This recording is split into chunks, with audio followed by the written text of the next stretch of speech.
Those that are fulfilled uniquely in Christ were once and for all fulfilled by Jesus. And those are the ones that we can really point to have apologetic value. That is to demonstrate that Jesus was the only person who could have possibly fulfilled this. His birth in Bethlehem is one of those prophecies. His role as the suffering servant of Isaiah 53 is one of those prophecies. His entrance into Jerusalem on a donkey from Zechariah chapter 9. These are clear evidence that Jesus is fulfilling the Old Testament. The most amazing part of Isaiah's prophecies is in Isaiah 9 when it speaks about the son of David coming to be the king, to sit on the throne of David and have an eternal righteous kingdom. And everyone knows it from Handel's Messiah. Unto us a son is born, unto us a child is given. And the idea of this verse is that the Messiah will actually be born, physically born. And then it says, and his name shall be called Wonderful Counselor, Mighty God, Father of Eternity. In other words, he's the creator, the author of time. Some skeptics have said that Jesus could have engineered the fulfillment of these prophecies. Of course, Jesus could not have determined where he was going to be born, so to be born in Bethlehem, obviously he could not have engineered that. Also, as the suffering servant, it would have been difficult for him to engineer such a specific fulfillment of Isaiah 53. But on the other hand, the fact that Jesus performed certain actions that in fact fulfilled prophecies only demonstrates that he was indeed the Messiah. Anyone who enters Jerusalem riding on a donkey, in obvious fulfillment of Zechariah 9:9, is saying, yes, I am the Messiah. So we certainly have a glimpse in that fulfilled prophecy of the self-consciousness of Jesus, that he truly believed that he was the Messiah. Scholars have determined that Jesus fulfilled at least 4 major prophecies, each written a minimum of 3 centuries before his birth. Their content ranged from specific details about his life to the symbolic implications of his death. Psalm 22 gives a poetic picture by David, written in the first person, of what the Messiah will be like in his suffering. And one of the things he says is that they will pierce my hands and my feet. Now, David wrote before crucifixion was known, probably by about 300 years. So Isaiah 53 says he was pierced through. It gives us the reason for his death. He was pierced through for our iniquities. So there's a purpose. He dies not just because he's a martyr, but because he's a substitution for sin. A college professor of mathematics and science named Dr. Peter Stoner wanted to determine what the odds were that any human being throughout history could fulfill the messianic prophecies. So he had his students come up with very conservative estimates of the likelihood of any human being fulfilling certain of these predictions. And then they just ran the numbers. And what they determined is that the odds of any human being fulfilling 48 of these ancient prophecies would be 1 chance in a trillion.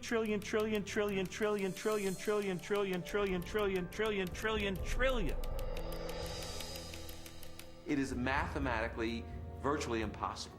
To me, just as significant as all of those unique prophecies that were fulfilled in Christ is the complete drama of the Old Testament. The fact that the Old Testament is the story, the narrative of God's redemptive movement, his movement to deliver and save humanity.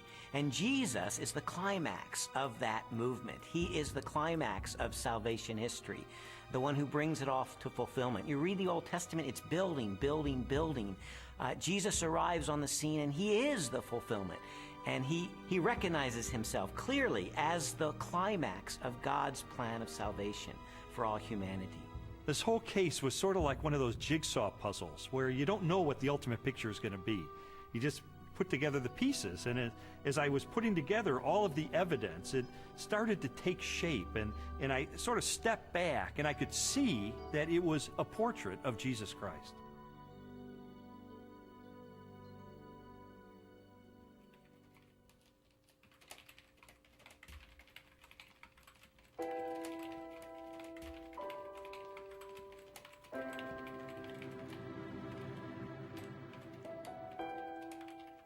This was not just an intellectual journey. There was a very real emotional component to this, because I would find things along the way that would challenge me and my worldview on a very deep level.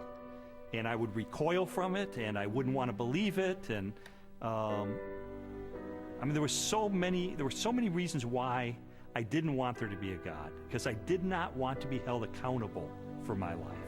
I didn't know at the time why Lee was so angry. I thought it was just being stubborn. He says, after coming through it, that it was conviction. It seemed that the more Leslie's values were changing and her character was being transformed and the way she related to me and the children was changing, it would highlight the contrast with my life. I was feeling fearful and angry as well that he was being affected by it in the way that he was. I mean, the truth is, I felt like I was losing Leslie. She was being pulled away from me into this Christian subculture. I didn't fit in there. I'm the atheist. I'm the skeptic. And yet I felt like she was being pulled away, and I loved her. I didn't want to lose her. And it got to the point where I was so angry over the whole thing. One day I just reared back and I kicked a hole in our living room wall, just out of rage over the situation. It was a very ugly scene right in front of Leslie, right in front of our little girl. They were crying, and I didn't want to lose her.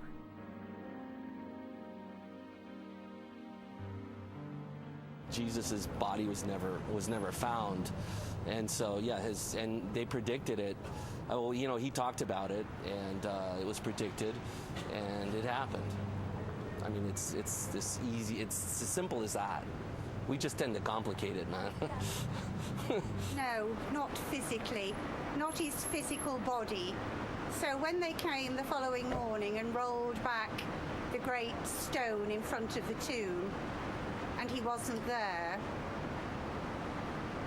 no, it must have been dark in that. I don't know. They must have missed him. No, I don't think physically a physical body can rise. I don't think that he was yanked out of that, or physically walked out and walked down the street and met with him. It just doesn't make any sense to me. For more than a year, I'd investigated the historical record for the reliability of the New Testament. I'd looked at the identity of Jesus. But now was time to look at the ultimate evidence for who he really was, the purported resurrection of Jesus from the dead. And for that, I went to the best scholars that I could track down.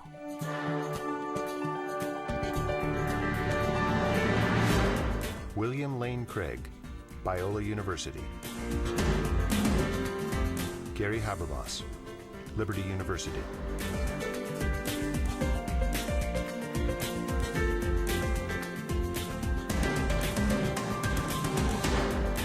Michael Licona, North American Mission Board.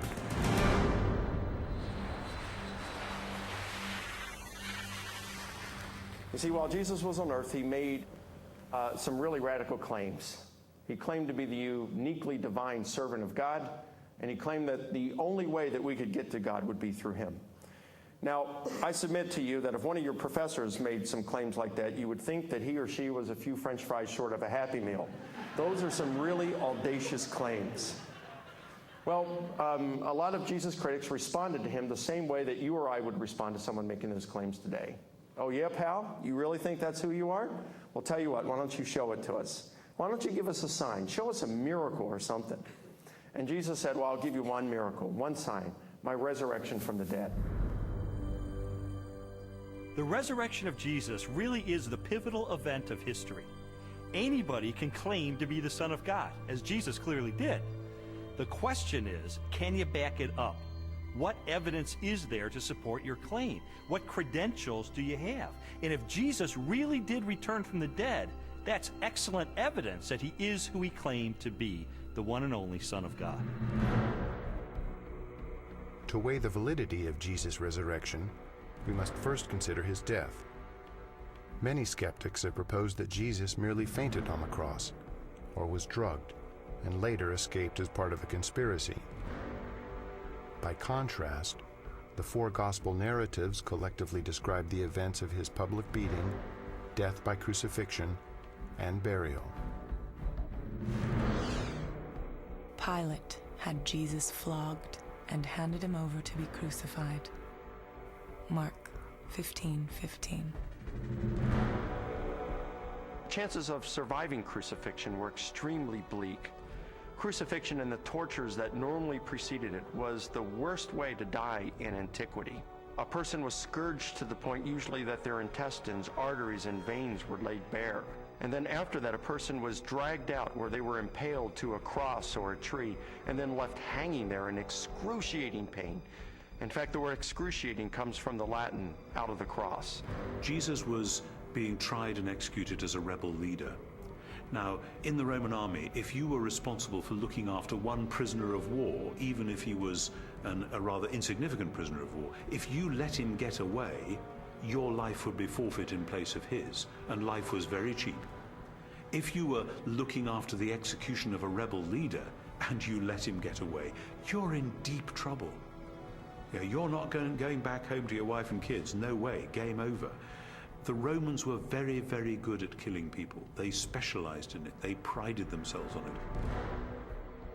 Perhaps the most definitive statement of Jesus' death at the hands of the Romans is recorded in the Gospel of John. One of the soldiers pierced Jesus' side with a spear, bringing a sudden flow of blood and water. John 19:34. Medical experts have concluded that this account from John, an eyewitness of the crucifixion, is evidence that as he suffocated on the cross, Jesus' heart had ruptured. There came a rich man from Arimathea named Joseph. Joseph took the body, wrapped it in a clean linen cloth, and placed it in his own new tomb that he had cut out of the rock. Matthew 27:57 through 60. All four Gospels tell us that Jesus was buried in the tomb of Joseph of Arimathea. That's a remarkable statement, and certainly a historical statement. The evidence for that is, first of all, Joseph of Arimathea is identified as a member of the council, the Sanhedrin, that condemned Jesus. The presence of Joseph of Arimathea in the empty tomb narrative indicates that this is a historically reliable account of what really happened. His name would have been known to people in those days very much like a United States senator would be known today.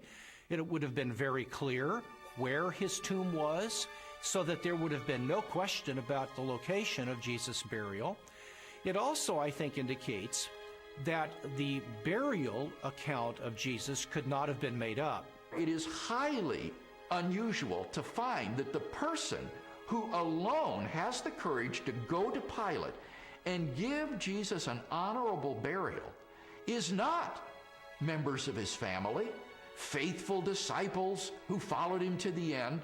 Instead, it is a member of the Jewish Sanhedrin, the very high court, all of whom, Mark says, had condemned Jesus of Nazareth to the cross. The fact that it is Joseph of Arimathea who is the person responsible for giving Jesus an honorable burial is an awkward and embarrassing fact for the early church, and yet this tradition is faithfully preserved in almost all of the traditions that we have about the burial of Jesus.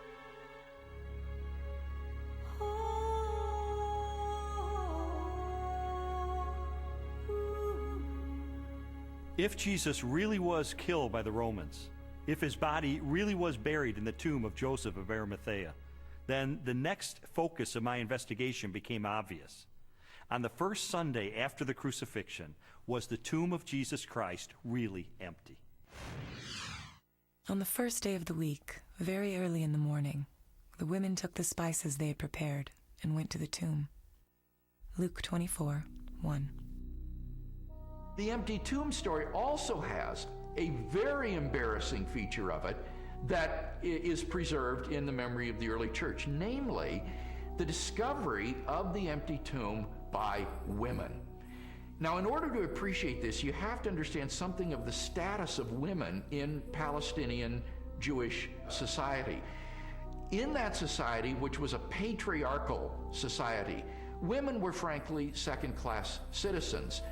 If you were going to invent an account about an empty tomb, then why on earth would you invent witnesses, primary witnesses, whom no one would believe? In fact, they would scoff at that later on. Supposing you were inventing the story of the resurrection of Jesus, many people have said, oh, this was all just dreamed up later on.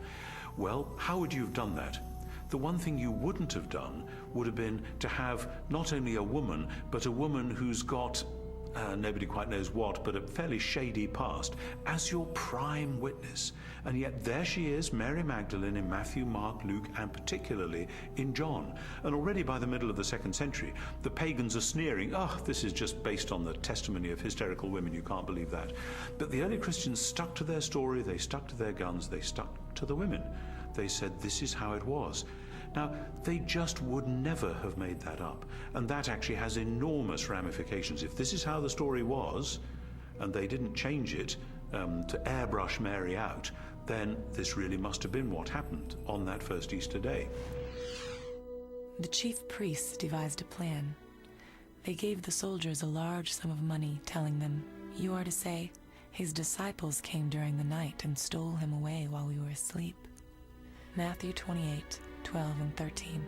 Matthew reports that the Jewish authorities were claiming that the disciples of Jesus had stolen his corpse. And this is verified by Justin and Tertullian a little bit later on, saying that the Jewish leaders were still saying the same thing in their day. Now here's the question. If the body is still in the tomb, why are you saying that the disciples had stolen it? Well, if you think about that, the claim that the body was stolen confirms that Jesus' enemies acknowledged that the tomb was empty. If you've got a stolen body, you must have an empty tomb. If the tomb was not empty, Jesus' opponents would surely have gone and got the body and shown it as soon as the disciples began proclaiming the resurrection. I found the evidence for the empty tomb very convincing, but you know what? That didn't tell me what happened to Jesus. Is it true that hundreds of people really saw him alive after the crucifixion?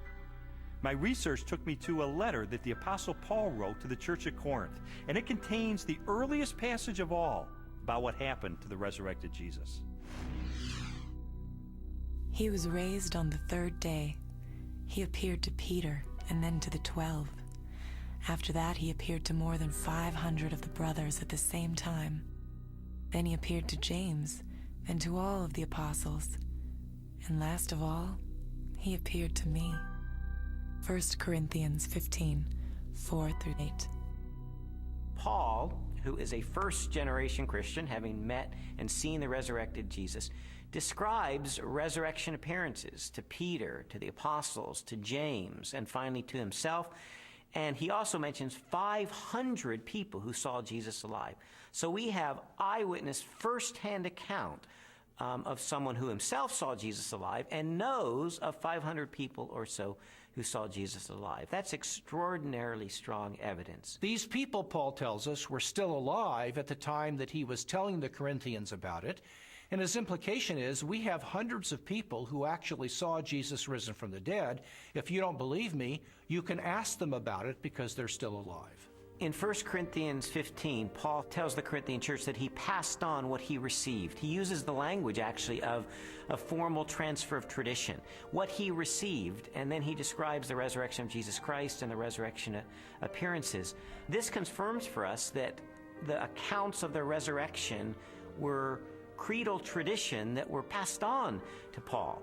So if 1 Corinthians was written in the early to mid-50s of the first century, these traditions were much earlier than that, going back to the period of Paul's conversion in the 30s.